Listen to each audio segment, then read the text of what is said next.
All right, I'd like to show you how to use scientific notation to enter numbers in your calculator. So let's suppose I want to enter 2.5 times 10 to the 3. I could do it this way. So I could go 2.5 times 10, and then the power of button, and then 3. And that does work, but there is a better way to do it. And the better way is to use the E button. So the E button is just above the number 7 here.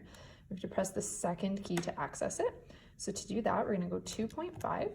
And then the E replaces the times 10 part.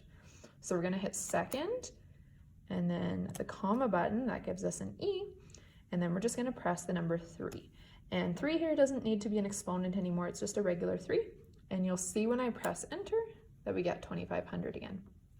The reason it's better to use the E is that it's a little bit faster, but also it tells the calculator that it's all one number. So watch this. If I do, say, 100 divided by the first way that I typed it in, look at what answer I get. If I do 100 divided by the other way of typing it in, notice that I get quite a different answer. The reason that this is happening is, for this way here that I'm pointing to, the calculator doesn't know that the 2.5 and the times 10 to the 3 are attached to one another. So what it's doing is it's doing 100 divided by 2.5, and then it's taking the answer to that and multiplying it by 10 to the power of 3. So typing it with the actual times 10 to the power of can lead to some calculator mistakes.